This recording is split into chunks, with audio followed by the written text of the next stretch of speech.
মুসলিম ইবনে আকিল যখন শাহাদাত বরণ করেন, পূর্ব মুহূর্ত সময় বাতাসকে পাখিকে ডাক দিয়ে বলছে, ও বাতাস, ও আসমানের পাখি, চলে যাও যে হুসাইনের কাছে বলো রাসূলের নাতি হুসাইন দ্বীনের দাওয়াতের জন্য যেন কুফায় না আসে।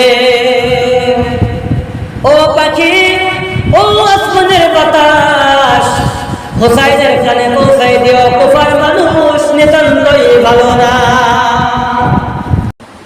আজ আমাদের আলোচনার বিষয় হলো কারবালা অনুষ্ঠিত হলো কেন? কারণ তারাও তো ছিল মুসলমান, ইয়াজিদের সুন্দরও ছিল মুসলমান, হুসাইনের সুন্দরও ছিল মুসলমান। এই মুসলমানে কেন যুদ্ধ হলো? কেন কারবালার ময়দানে আওলাদে রাসূল ইমামে হুসাইন তাকে কেন শহীদ হতে হলো? আমরা সকলেই জানি আল্লাহ রাসূল রব্বুল আলামিনের একত্ববাদ, তাওহীদ, রিসালাত, আখিরাত নিয়ে মানুষের দাওয়াত পৌঁছানো শুরু করলো। তৎকালীন যুগে ইহুদিরা মদিনায় ঢুকে বিভিন্ন প্রকার ফিতনা শুরু করলো। তৎকালীন যুগে ইহুদিদেরকে তাড়িয়ে দেওয়া হলো খাইবারে। এই খাইবারে তাড়িয়ে দেওয়ার কারণে রাসূলের জামানায় তারা এই ফিতনা আর প্রচার করা শুরু করতে পারল না, তাদের সাহস হলো না। রাসূল মৃত্যুবরণ করার পর আবু বকর খেলাফত চলে এলো, উমর খেলাফত চলে এলো। আবু বকর এবং উমরের খেলাফতেও তারা এই দুঃসাহস করতে সাহস করল না। আবু বকর এবং উমরের খেলাফতের সম্পর্কে অন্য কোনো জুমায় আলোচনা করব। আজকে আমাদের আলোচনা হবে উসমানের খেলাফত থেকে নিয়ে। আবু বকর এবং উমর যখন মৃত্যুবরণ করলেন, শাহাদাত বরণ করলেন, উসমান যখন খেলাফতে আসলো, উসমান খেলাফতে আসার পর পুরা বিশ্বের সব মুসলমানদেরকে একত্রিত করলেন সর্বপ্রথম, যে আমরা সকলেই এক আল্লাহর বান্দা, এক নবীর উম্মাত, আমাদের কিতাব কোরআন, আমাদের সুন্নাহ আল্লাহ রাসূল, সুতরাং আমাদের ভিতরে কোনো মতভেদ থাকবে না। এটা সর্বপ্রথম হযরত উসমান রাদিয়াল্লাহু তাআলা আনহু তিনি এই আইনটা পাশ করলেন এবং পুরা বিশ্বের সব মুসলমানরা একত্রিত হলেন। আজকের আলোচনা মনোযোগ দিয়ে শুনতে হবে কারবালা কেন অনুষ্ঠিত হয়েছিল, কারণটা কি, কেমনি হলো।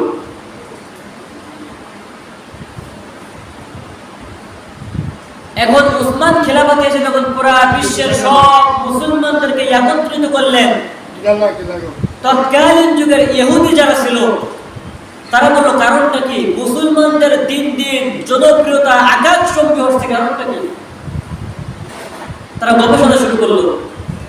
গবেষণা করে এক পর্যায়ে তারা এইটাই পেয়ে গেল যে মুসলমানদের জনসংখ্যা বাড়ার কারণ তাদের একতা। মনোযোগ দিয়ে আজকে আলোচনা শ্রবণ করবেন। ইহুদিরা গবেষণা করে পেয়ে গেল মুসলমানদের জনপ্রিয়তা বাড়ার মূল কারণ হলো একতা। ইহুদিরা চেষ্টা করতেছে এই একতাকে নষ্ট করা যায়। একতা নষ্ট করার জন্য অস্ত্র যুদ্ধ দিয়ে মুসলমানদের সঙ্গে পেরে ওঠা আমাদের পক্ষে সম্ভব না। ৬,০০০ কাফেরদের সঙ্গে ৬০ জন সাহাবীরা যুদ্ধ করে, অথচ ৬০ জন সাহাবার সঙ্গে ৬,০০০ কাফেররা পেরে ওঠে না। ইহুদিরা বলল অস্ত্র যুদ্ধ দিয়ে মুসলমানদের সঙ্গে পেরে ওঠা আমাদের সম্ভব না, বুদ্ধির যুদ্ধ করতে হবে। তাহলে তারা উত্তর বলে ১ নম্বরে মুসলমানদের দুর্বল করার জন্য ১ নম্বরে তাদের একতা নষ্ট করতে হবে, আর এই একতা নষ্ট করার জন্য অস্ত্র যুদ্ধ না বুদ্ধির যুদ্ধ কাজে লাগাইতে হবে। ৬টা দেশের কথা স্মরণ রাখবেন। ১ নম্বরে ইয়ামান, ২ নম্বরে মদিনা, ৩ নম্বরে বসরা, ৪ নম্বরে কুফা, ৫ নম্বরে শাম, ৬ নম্বরে মিশর। সর্বপ্রথম যখন উসমান খেলাফতে আসলো, উসমান ছিল নম্র, ভদ্র এবং নরম দিলের একজন মানুষ। ইহুদিরা উসমানের এই নম্র ভদ্রতাকে দুর্বলতার সুযোগ দিয়ে উসমানের নামে বিভিন্ন প্রকার মিথ্যা গুজব ছড়ানো শুরু করলো। তৎকালীন যুগে ইয়ামেনের যুগে একটা জায়গা ছিল, জায়গাটার নাম আছে সুনিয়া। সুনিয়া নামক এই জায়গায় একজন ইহুদি ছিল, নাম স্যার আব্দুল্লাহ ইবনে সাবা। নামগুলো স্মরণ রাখবেন। ইয়ামেনের বুকে সুনিয়া নামক একটা জায়গায় একজন ইহুদি ছিল, নাম আব্দুল্লাহ ইবনে সাবা। এই আব্দুল্লাহ ইবনে সাবা উসমানের বিরুদ্ধে বিভিন্ন প্রকার মিথ্যা গুজব ছড়ানো শুরু করলেন। আব্দুল্লাহ ইবনে সাবা মুসলমানদের একতা নষ্ট করার জন্য সর্বপ্রথম ভূমিকা পালন করছিল যে ব্যক্তির নাম সে আব্দুল্লাহ ইবনে সাবা। সে তখন ইয়ামেন থেকে চলে গেল মদিনায়। মদিনায় এসে উসমানের হাতে হাত দিয়ে মিথ্যা নাটক সাজিয়ে মুসলমানের নাটক ধারণ করলেন। কিছুদিন যেতে না যেতে উসমানকে বলছে, উসমান আমিরুল মুমিনিন, আপনি আমাকে কোনো একটা শহরের খেলাফত দেন, কোনো একটা শহরের নেতা হিসেবে আমাকে নিযুক্ত করুন। উসমান তার এই কথা মানল না। না মানার কারণে উসমানের বিরুদ্ধে আব্দুল্লাহ ইবনে সাবা বিভিন্ন প্রকার গুজব ছড়ানো শুরু করলো। সর্বপ্রথম এই গুজব দেখার পর মদিনা থেকে আব্দুল্লাহ ইবনে সাবাকে বাহির করে দেওয়া হলো। সে মদিনা থেকে চলে গেল বসরা। বসরায় একই অবস্থা, সেইখানে যেও উসমানের বিরুদ্ধে কথা বলা শুরু করলো।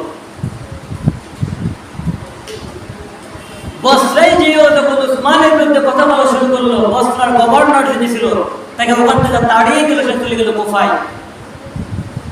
কিন্তু কুফায় আবার উসমানের বিরুদ্ধে কিছু লোক আগে থেকেই ছিল, তাদের সঙ্গে তাল মিলায়ে আব্দুল্লাহ ইবনে সাবা সেইখানে উসমানের বিরুদ্ধে আবার গুজব ছড়ানো শুরু করলো। এটা দেখে কুফার গভর্নর যিনি ছিল ওখান থেকে তারা তাড়িয়ে গেল। কুফা থেকে ওই ব্যক্তি আবার কুফা থেকে চলে গেল শামে। শামেও তাকে তাড়িয়ে দেওয়া হলো, সেখান থেকে চলে গেল মিশরে। মিশরেও উসমানের বিরুদ্ধে কিছু মানুষ ছিল। বর্তমানে সে তিনটা দেশে কোন রকম দাওয়াত দিয়ে কুফা, বসরা এবং মিশর তিনটা জায়গা থেকে কিছু মানুষ নিয়ে সে আবার এখান থেকে রওনা হলো মদিনায়। এবার মদিনায় এসে উসমানের বিরুদ্ধে আওয়াজ করা শুরু করলো। চারটা বিষয় উসমানের বিরুদ্ধে কথা বলল। এক নম্বরে উসমান রাষ্ট্রীয় মাল সম্পদ নিয়ে, রাষ্ট্রীয় সম্পদ নিয়ে স্বজন প্রীতি করে উসমান। দুই নম্বরে কম বয়সের সাহাবাদেরকে বিভিন্ন জায়গার দায়িত্ব দিয়ে তাদেরকে নেতা বানিয়ে দিয়েছে। তিন নম্বরে মারওয়ান ইবনে হাকামকে মদিনায় প্রবেশ করার অনুমতি দিয়েছে। চার নম্বরে আব্দুল্লাহ ইবনে সাআদ যে ব্যক্তি আফ্রিকার বিজয় করেছিল, এই আফ্রিকা বিজয় করার কারণে আব্দুল্লাহ ইবনে সাআদকে অনেক বেশি পুরস্কৃত করেছিল। উসমান তাকে ডাক দিলেন, কারণ এই ব্যক্তি দিন দিন উসমানের বিরুদ্ধে এমন ভাবে পরিকল্পনা করে ষড়যন্ত্র করে তার বিরুদ্ধে সংগ্রাম শুরু করছে। উসমান তাকে ডাক দিলেন, ডাক দিয়ে বলছে, তুমি আমার বিরুদ্ধে কেন লাগছো? সে বলছে, আপনি রাষ্ট্রীয় সম্পদ দিয়ে স্বজন প্রীতি করেন। উনি বলল যে আমি খেলাফতে আসার পর এই পর্যন্ত আমার যে ভাতা আছে, সরকারি ভাতা আছে, আমি গভর্নমেন্টের কাছ থেকে সরকারি ভাতাও গ্রহণ করি না। রব্বুল আলামিন আমার অনেক অর্থ সম্পদ দিয়েছে, আমি তার থেকে ব্যয় করি। দুই নম্বরে আপনি কম বয়সের সাহাবাদেরকে কেন দায়িত্ব দেন? তিনি বললেন, এটা তো আমি দেই নাই, আল্লাহ রাসূল, তার একজন নাতি ছিল উসামা ইবনে সামিত, 17 বছর বয়স, তাকে বিভিন্ন যোদ্ধার প্রধান সেনাপতি হিসেবে নিযুক্ত করেছিলেন এবং অনেক বয়স্ক সাহাবারা তারই নেতা মেনে নিয়েছে। সুতরাং যদি যোগ্য ব্যক্তি থাকে, সে যতই কম বয়স হোক, তাকে খেলাফত দেওয়া আল্লাহ রাসূল শিখিয়েছেন। তিন নম্বর ওই ব্যক্তি বলছেন যে আপনি মারওয়ান ইবনে হাকামকে মদিনায় আসার অনুমতি কেন দিলেন? ওসমান বলছে আল্লাহ রাসূল দিয়েছেন যে ব্যক্তি মুসলমান তাকে মদিনার বাইরে বের করতে হবে অনুমতি আমার নাই, আল্লাহ রাসূল তার মদিনায় আসার হুকুম করেছে, আমি নিষেধ করে তো কেউ না। 4 নম্বরে আফ্রিকা বিদায় করার কারণে আব্দুল্লাহ ইবনে সাদকে আপনি অনেক পুরস্কার দিয়েছেন, মুসলমানদের পুরস্কার বেশি হয়ে গেছে, ঠিক আছে পুরস্কার ছিনিয়ে নিলাম, তারপরেও তুমি আমার বিরুদ্ধে লেগো না। এইখানেও আব্দুল্লাহ ইবনে সাবা ইহুদিরা উসমানের সব আদেশ, তাদের আদেশ মানার কারণে এখানে তাদের কৌশলকে তারা কাজে লাগাইতে পারল না। হঠাৎ চলে এলো জিলহজ মাস, তখন আম্মাজান আয়েশা সিদ্দিকা রাদিয়াল্লাহু তাআলা আনহা এবং বড় বড় সাহাবারা মদিনা থেকে হজের জন্য মক্কায় চলে গেলেন। যখন তারা মক্কায় চলে গেল, মদিনায় যখন বড় বড় সাহাবারা নেই, আব্দুল্লাহ ইবনে সাবা সহ ইহুদিরা এই সুযোগটাকে তারা কাজে লাগালো। 35 হিজরি 18 জিলহজ শুক্রবারের দিন, এর আগের জুমায় ওসমানের বিরুদ্ধে আব্দুল্লাহ ইবনে সাবা মসজিদের ভিতরে হট্টগোল শুরু করলেন, হইচই শুরু করলেন, এবং এটাকে ওনার এত কষ্ট লাগলো যদি বাসার থেকে বাইরে হতে পারে না, কষ্ট লাগে। 35 হিজরি 18 জিলহজ শুক্রবারের দিন আব্দুল্লাহ ইবনে সাবা ইহুদিদেরকে সাথে নিয়ে ওসমানের বাড়ির সামনে দিয়ে না এসে বাড়ির পিছনের দেওয়াল ভেঙে বাড়ির ভিতরে প্রবেশ করে পিছন দিয়ে ওসমানের গলায় আঘাত করে তাকে শাহাদাত বরণ করেছে। ততক্ষণে পুরা বিশ্বের মুসলমানদের একতা ছিল। ওসমান শাহাদাত বরণ করার পর মুসলমানরা আবার পৃথক হয়ে গেল। ওসমান যখন তারা হত্যা করা হলো, ওসমান তখন ঘরের ভিতরে বসে কুরআনুল কারীমের সূরা বাকারা তেলাওয়াত করতেছিলেন। ওসমানের পিছন দিয়ে যখন অস্ত্র দিয়ে আঘাত করা হলো, তখন উনি কুরআনুল কারীমের সূরা বাকারা তেলাওয়াত করতেছেন। ওনার শরীর থেকে রক্ত বের করে সূরা বাকারার 136 নম্বর আয়াতের পরে এই রক্তের ফোঁটা দিয়ে পড়ছেন। কিতাবের ভিতরে আছে কিয়ামতের কঠিন ময়দানে উকিল হিসেবে সূরা বাকারার 137 নম্বর আয়াত পড়ে ওসমানের পক্ষে আব্দুল্লাহ ইবনে সাবা সহ ইহুদিদের বিরুদ্ধে রব্বুল আলামিনের কাছে জেরা করবে সেই দিন সূরা বাকারার আয়াতটা। ওসমানের স্ত্রী লাইলা তখন তার স্বামীকে ঠেকাতে দেয়, তার আঙ্গুল সহ হাতের কবজি পর্যন্ত কেটে গিয়েছিল। ওসমান শাহাদাত বরণ করলেন। অনেক লম্বা ঘটনা, সবাই সর্বপ্রথম সেদিকে যাইতে পারবো না। 35 হিজরি 18 জিলহজ এই দিন ওসমান যখন হত্যা করা হলো, ওসমানকে যখন হত্যা করা হলো, এই দিন আবার পুরা বিশ্বের মুসলমানদের একতা নষ্ট হয়ে গেল। আব্দুল্লাহ ইবনে সাবা এই মুসলমানদের থেকে যে মানুষগুলো নিজের দলে নিয়ে আসলো, এদেরকে বলা হয় সাবাঈ গোত্র।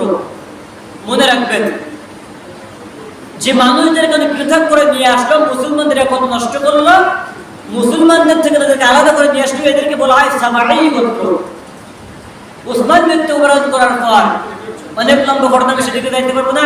আলীকে তারা খিলাফতের দায়িত্ব দিলেন, খলিফা হলেন। আলী যখন খলিফা হলেন, তখন সবার ভিতরে একটা শান্তি প্রশান্তি চলে এলো যে আলী যখন খেলাফতের দায়িত্ব নিয়েছে, সর্বপ্রথম আলী ওসমান হত্যার বিচার করবেন।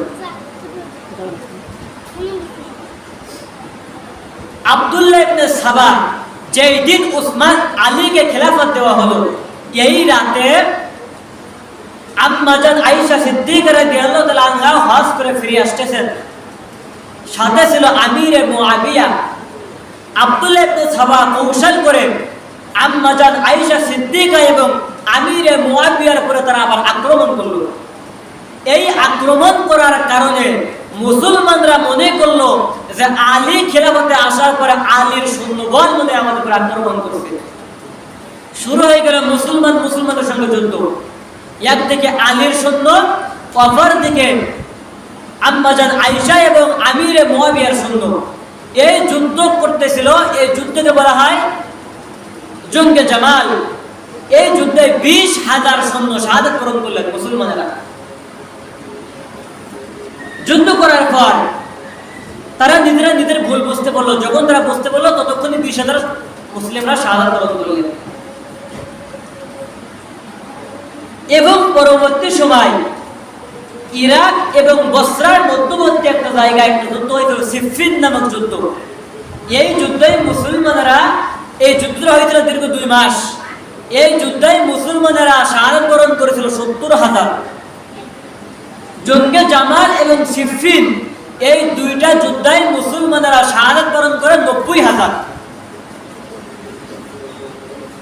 90,000 মুসলিমরা যখন শাহাদাত বরণ করলেন, পূর্ব মুহূর্তের সময় আলীকে তারা মিথ্যা পরিকল্পনাভাবে হত্যা করার প্রচেষ্টা করলো। আলীকে যারা মিথ্যা কথা বলে, আলীর দল থেকে যারা বাইর হয়ে অন্য একটা দল গঠন করলো, এই দলকে তৎকালীন যুগে বলা হতো খারেজি। এই নামটা আমরা অনেকে শুনছি, খারেজি নাম। আলীকে তারা মিথ্যা মনে করে আলীর সঙ্গে যুদ্ধ ঘোষণা করলো যে সমস্ত মুসলমানেরা, এই মুসলমানদেরকে বলা হয় খারেজি। আলীকে এই খারেজিরা তৎকালীন যুগে তাকে দাওয়াত দিয়ে তাকে মারার পরিকল্পনা করলেন, এবং তার মারার সঙ্গে শুধু তাকে না, 3 জনকে তারা হত্যা করার পরিকল্পনা করছে। এই 3 জনের 1 নম্বরে ছিল হযরত আলী, 2 নম্বরে ছিল মুআবিয়া, 3 নম্বরে ছিল আমর ইবনে আস। 40 হিজরি 15ই রমজান, আপনারা কথা বলবেন না কেউ। 40 হিজরি 15ই রমজান হযরত আলী রাদিয়াল্লাহু তাআলা আনহু ফজরের নামাজ পড়ার জন্য বাসা থেকে বাইরে হলেন। আব্দুর রহমান নামে একজন খারেজি আলীর পিছন থেকে আঘাত করলেন। এমন মর্মান্তিক এবং কষ্টদায়ক ভাবে তারা আঘাত করলো, 2টা দিন পর সে শাহাদাত বরণ করে। অর্থাৎ 17ই রমজান হযরত আলী শাহাদাত বরণ করে। ওই একই রাত্রি মুআবিয়াকেও তারা আঘাত করে, কিন্তু মুআবিয়া ঘটনাক্রমে সে হত্যা করল, তারা আর মৃত্যুবরণ করলো না, সে বেঁচে ছিল। ওই রাতে ফজরের নামাজে আমর ইবনে আস ইমামতি না করে অন্য একজনকে ইমামতির জায়গায় পাঠিয়ে দিলেন। অন্ধকারের ভিতরে খারেজিরা মনে করলে এটাই মনে হয় আমর ইবনে আস। আমর ইবনে আস ভেবে সেই সাহাবাকেও তারা আঘাত করলো এবং শাহাদাত বরণ করলেন। তাহলে 15ই রমজান 40 হিজরি 15ই রমজান তারা 3 জনকে আঘাত করলো, 2 জন শাহাদাত বরণ করলো, 1 জন বেঁচে আছে কিন্তু আহত অবস্থায়। এখন আসেন, আলী যখন শহীদ হয়ে গেলেন, তার বড় সন্তান হাসান, আমরা সবাই নাম জানি, সবাই তাকে খেলাফতের দায়িত্ব দিলেন। তিনি খেলাফতে আসার পর সর্বপ্রথম সমস্ত বিশ্বের মুসলমানদেরকে আবার একতা করলেন। উসমান কিন্তু মুসলমানদের একতা করলেন। উসমান হত্যার পর মুসলমানরা আবার বিভক্ত পৃথক হয়ে গেল, একদিকে মুসলিম, আরেকদিকে সাবাই, আরেকদিকে খারেজি। এখন আবার যখন হাসান যখন খেলাফতে আসলো, তখন পুরা বিশ্বের মুসলমানদেরকে আবার একতা করলেন। পুরা বিশ্বের মুসলমানদের একতা করার পর উনি বললেন, আমি খেলাফতে থাকতে চাই না। উনি আমিরে মুআবিয়া অর্থাৎ ইয়াজিদের বাপ, তাকে খেলাফতের দায়িত্ব দিয়ে দিলেন। হাসান যখন কয়েক মাস দেশ চালানোর পর আমিরে মুআবিয়ার কাছে দায়িত্ব দিয়ে দেয়, 49 অথবা 50 হিজরিতে পরিকল্পনাভাবে হাসানকে 20 প্রয়োগে শাহাদাত বরণ করা হয়।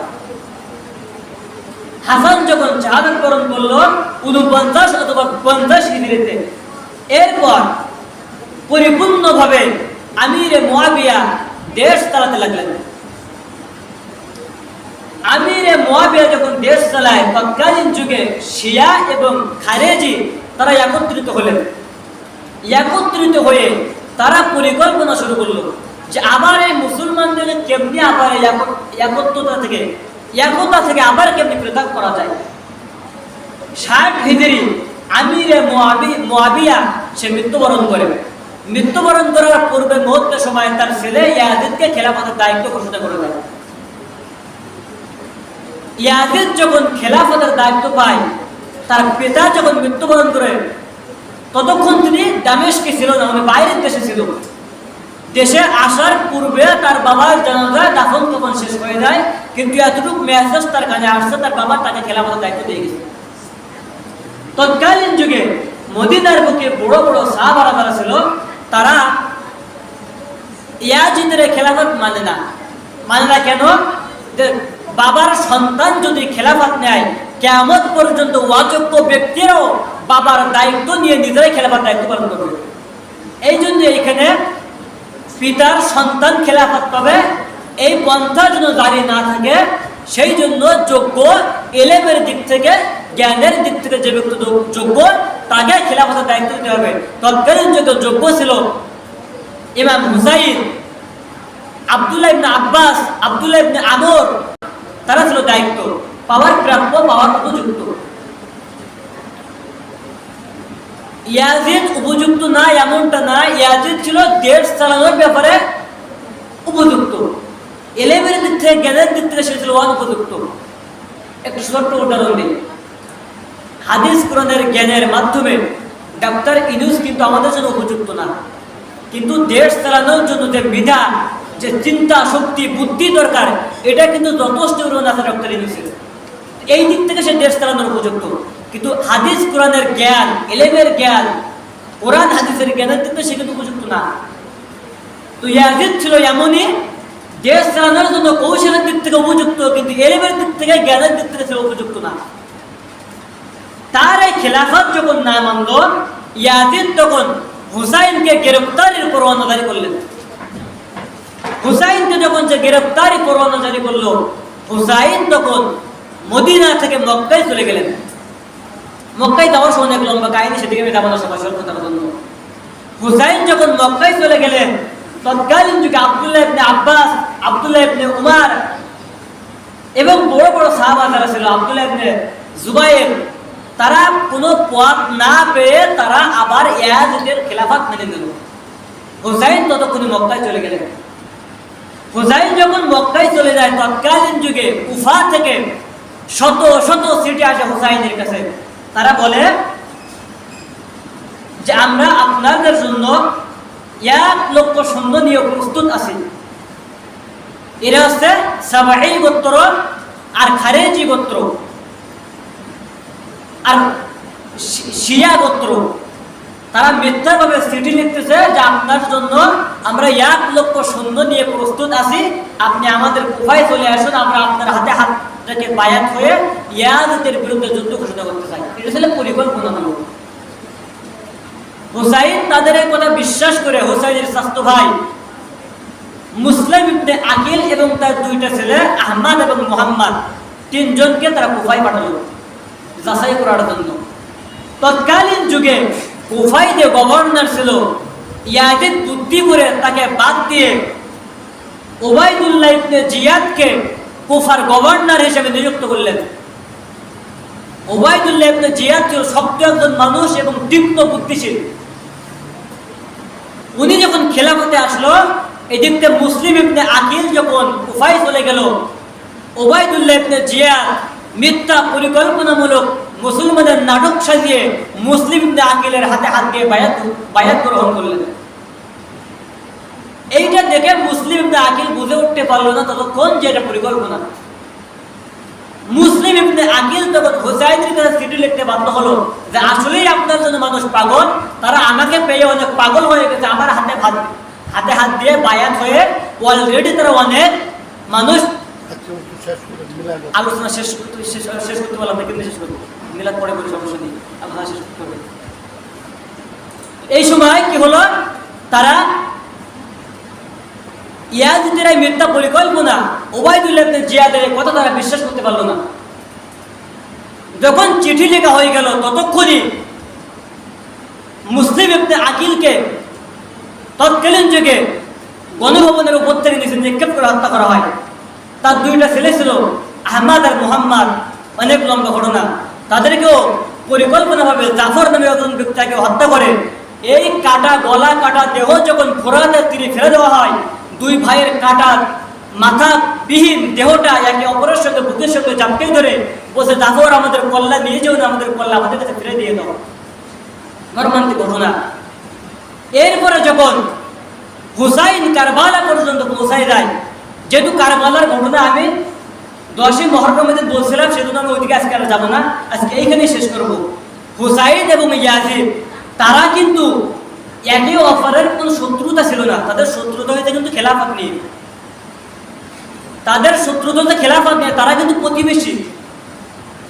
তো এই প্রতিবেশী দ্বন্দ্ব হলো কেন? খেলাফত নিয়ে। তৎকালীন যুগে মানুষ মানুষকে চিনল না, মুসলমানকে চিনল না। এখানে দোয়াল কিন্তু বাইরে সবাই একটা গোত্র, খারেজি একটা গোত্র, আর শিয়াই একটা গোত্র।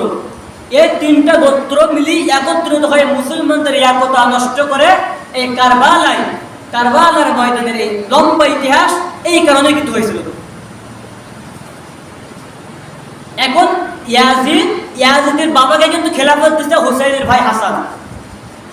আবার আমিরে মুয়াবিয়া অর্থাৎ ইয়াজিদের পিতা, সে কিন্তু রাসূলের একদম ঘনিষ্ঠ সাহাবী।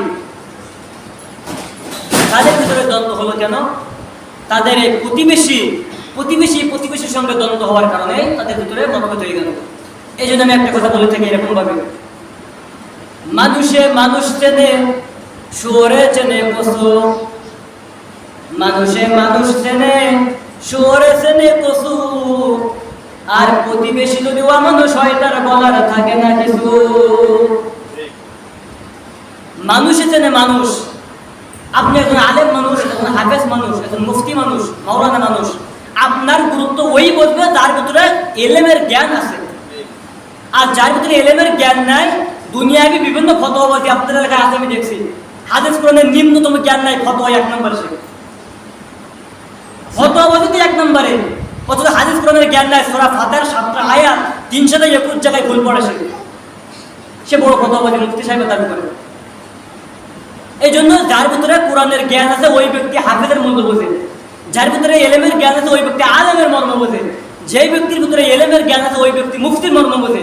আর যার ভিতরে দুনিয়াবি জ্ঞান আছে, মাস্টার্সের সার্টিফিকেট নিয়ে আসছে, কোরআনের জ্ঞান নাই, এলেমের জ্ঞান নাই, ওই ব্যক্তি হচ্ছে গাধার মতো। এই জন্য আমি প্রায় মাহফিলে এই কথাগুলো বলে থাকি, মানুষ চেনে, শুয়োরে চেনে পশু। আর প্রতিবেশী যদি অমানুষ হয় তার বলার থাকে না কিছু। কারণ প্রতিবেশীর জন্য কারবালা, প্রতিবেশীর জন্য ইমাম হুসাইন শাহাদাত বরণ করলো, প্রতিবেশীর জন্য আলীকে মর্মান্তিক ভাবে শাহাদাত বরণ করতে হলো, প্রতিবেশীর জন্য উসমানকে মর্মান্তিক ভাবে শাহাদাত বরণ করতে হলো, প্রতিবেশীর জন্য একে একে সাহাবাদেরকে জীবন দিতে হলো। মুসলিম ইবনে আকিল যখন চিঠি লিখে চিঠি ছেড়ে দিলেন, সঙ্গে সঙ্গে মুসলিম ইবনে আকিলকে 3 তলার উপরে উঠাই দেয়, ওখান থেকে নিচে নিক্ষেপ করে শাহাদাত বরণ করেছে বলে নাউযুবিল্লাহ। মুসলিম ইবনে আকিল যখন শাহাদাত বরণ করে, পূর্ব মুহূর্ত সময় পাখিকে ডাক দিয়ে বসে, ও বাতাস, ও আসমানের পাখি, চলে যাও যে হুসাইনের কাছে বলো, রাসূলের নাতি হুসাইন দিনের দাওয়াতের জন্য যেন কুফায় না আসে। ও পাখি, ও আসমানের বাতাস, হুসাইনের কানে পৌঁছাই দিও, কুফার মানুষ নিতান্তই ভালো না। ততক্ষণে সিটিজেন চলে আসছে হুসাইনের কাছে। হুসাইন সঙ্গে সাথে লোকান্তরে 72 জন সাহাবাদের নিয়ে, স্ত্রী সন্তান নিয়ে কুফার দিকে রওনা হলেন। কুফায় রওনা হয়ে প্রতিমধ্যে উনি যখন কারবালা পর্যন্ত পৌঁছে গেছেন, এই দিকে ইয়াজিদ তৎকালীন যুগে কুফায় যে দায়িত্বশীল ছিল, ওকে পাল্টায় অন্যকে একবার ওখানে দায়িত্বশীল করে দিলেন। উনি খেলাফত পাওয়ার পর সঙ্গে সঙ্গে সীমার একটা হুকুম করলো, সীমার পুরা কারবালায় তোমরা ঘেরাও করে ফেলো, হুসাইন যেন কোনোভাবে পালাইতে না পারে। ততক্ষণে হুসাইন জানতে পারছেন মুসলিমকে হত্যা করা হয়েছে। হুসাইন যখন ওখান থেকে আবার মক্কায় ফেরার জন্য পরিকল্পনা করছে, ততক্ষণই ইয়াজিদের সৈন্যবাহিনীর প্রধান সেনাপতি সীমার এবং সিনার 2 জন মিলে তাদের সৈন্য নিয়ে পুরা কারবালা ঘেরাও করে ফেলছে। হুসাইন বলছি, ভাই আমি তোমাদের কাছে আসছিলাম, কিন্তু আমি এখন আর তোমাদের কাছে থাকতে চাই না। তোমরা আমাকে আবার মক্কায় ফিরে যাওয়ার জন্য অনুমতি দিন। যদি তোমরা আমাকে মক্কায় যেতে না দাও, তাহলে ইয়াজিদের সঙ্গে আমার সাক্ষাৎ করে দিন। যদি তোমরা ইয়াজিদের সঙ্গে আমার সাক্ষাৎ করতে না দাও, তাহলে আমার অন্য কোনো মুসলিম রাষ্ট্রে পাঠিয়ে দিন, সেইখানে সাধারণ নাগরিকের মতো আমি বসবাস করবো, আমি খেলাফত চাই না। এটাও যদি না চাও, 4 নম্বরে তোমরা ইয়াজিদের সঙ্গে আমার সাক্ষাৎ করে দাও, আমি ইয়াজিদের খেলাফত মেনে নিয়ে ইয়াজিদের হাতে হাত দিয়ে বায়াত হয়ে আমি তার সঙ্গে কাজ করতে চাই। শিমারের সাথে সিনা নামে একজন ব্যক্তি ছিল, সে বলল আচ্ছা তাহলে আমার মেনে নেই, ইয়াজিদের কাছে পাঠিয়ে দিই। শিয়াদের প্রধান শিমার উচ্চ আওয়াজ দিয়ে বলতে শোনান, আজকে যে সুযোগ পেয়েছে এই সুযোগ আমি হাতছাড়া করতে দেব না। তোমরা যে যাই বলো না কেন, আমি কারোর কথা শুনতে চাই না। আজকে আমি হুসাইনকে হত্যা করতে চাই, বলুন নাউযুবিল্লাহ। সিনাই সহ অন্য যারা ছিল তারা বলছে কি বলিস তুই কি জানিস সে কে? রাসূলের নাতি, সেটা আওলাদে রাসূল, তার গায়ে কেমনি আঘাত করবে করে আমরা ছেড়ে দেই অথবা অন্য কোনো মুসলিম রাষ্ট্রের সাধারণ নাগরিকের মতো বসবাস করব? সীমার বলছে না, সুযোগ যেহেতু পাইছি সুযোগ আমি হাতছাড়া করবো না। তার জন্য মারার জন্য প্রস্তুত নিল। সেই দিনটা ছিল মুহররম মাসের 9 তারিখ। যখন জানতে পারলো হুসাইনকে দুনিয়া থেকে বিদায় করে দেওয়া হবে, রাতে তাবুর বাতি নিভাইয়া দিয়ে অন্ধকারের ভিতরে হুসাইন বলল আমার সঙ্গে সাথীরা, আমি বুঝতে পেরেছি আমার নানা আমার কাছে বলেছিল কারবালার ময়দানে আমার শহীদ করা হবে। আমার মনে হয় আমার নাকের ভিতরে শহীদের ঘেরান চলে আসছে। ও আমার সঙ্গে সাথীরা, তোমরা সকলে যে যার মতো এখান থেকে জান নিয়ে ফিরে যাও। কিন্তু যখন তাবুর বাতি জ্বালানো হলো, হুসাইন বলে আমি লক্ষ্য করে দেখি আমার সঙ্গী সাথী কেউ সেখান থেকে যায় নাই। আমি তাদের কাছে জিজ্ঞেস করলাম যাও নাই কেন? আমার সঙ্গে সাথীরা বলছে হুসাইন কালকে আমাদের কঠিন ময়দানে আল্লাহ রাসূল আমাদের কাছে এই ব্যাপারে আমাদের কাছে প্রশ্ন করে, আমরা আল্লাহ রাসূলের কাছে মুখ দেখাইতে পারবো না, আমরা আপনার সঙ্গে একসঙ্গে থেকে একসঙ্গে শাহাদাত বরণ করতে চাই। বলেন সুবহানাল্লাহ। পরের দিন সকালবেলা মুহররম মাসের 10 তারিখ আশুরার দিন, ওনার ছোট্ট একটা ছেলে ছিল আলী আসগর, মতান্তরে আব্দুল্লাহ। ওই সন্তান পানির পিপাসায় ছটফট ছটফট শুরু করে দিয়েছে। মায়ের বুকের দুধ শুকায় গেছে পানির পিপাসায়। হুসাইন বলছে আমার সন্তানকে আমার কাছে দাও। হুসাইন সন্তানকে সাথে নিয়ে ঘোড়ার পিঠে উঠে ফোরাতের কাছে কাছে দাঁড়াইতে বলছো ইয়াজিদের সৈন্যরা, ও সীমার শত্রু থাকলে তোমার সঙ্গে আমার থাকতে পারে, আমার সন্তানের সঙ্গে তোমাদের শত্রুতা নাই। দয়া করে মেহেরবানি করে ফোরাতের দিকটা মুক্ত করে দাও, আমি আমার সন্তানকে পানি খাওয়াতে চাই। কি মর্মান্তিক ঘটনা! দূর থেকে সীমার একটা তীর নিক্ষেপ করলো। সীমারের তীরে হুসাইনের ছেলে এই তীর পাওয়ার সঙ্গে সঙ্গে বুক বরাবর তীরটা ঢুকে তীর দিয়ে বাইরে বাইরে গেছে। জিহ্বা বাইরে হয়ে গেছে। এমন অবস্থায় শাহাদাত বরণ করল আলী আসগর। হুসাইন সন্তানকে আবার নিয়ে এসে স্ত্রীর কাছে বলছিল আমার স্ত্রী সন্তানকে পানি খাওয়াই নিয়ে আসছি, এমন পানি খাওয়াই নিয়ে আসছি কেমন পর্যন্ত তোমার সংসার পানি খাইতে চাইবে না। অনেক লম্বা ঘটনা। হাসাইনের ছেলে কাসেমের সঙ্গে হুসাইনের মেয়েকে বিবাহ দেওয়া হলো। কাসেম জিহাদের ময়দানে গেল, যুদ্ধ করলো, শহীদ হয়ে গেল। একে একে সবাই শেষ। হুসাইন বলল আর সময় নাই বসে থাকার। হুসাইন নিজেই এবার কারবালার ময়দানে যুদ্ধ করার জন্য প্রস্তুত নিয়ে নিলেন। যুদ্ধ শুরু হয়ে গেল।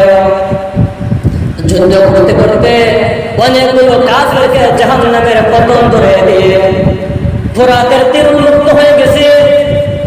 ফোরাতের তীরে যে হুসাইন পানি নিয়ে যখন পানি খাইতে গেছে, হঠাৎ মনে হলো এই পানির জন্য একটু আগে আমার সন্তান দুনিয়াতে বিদায় নিয়ে গেছে। এই পানির জন্য তো একটু আগে আমার সন্তান মারা গেছে, আমি কেমনি পানি খাই? এই পানির জন্য আমার সাহাবারা যদি পানি খাইতে পারতো, আজকে আমার এই কয়েকজন সাহাবারা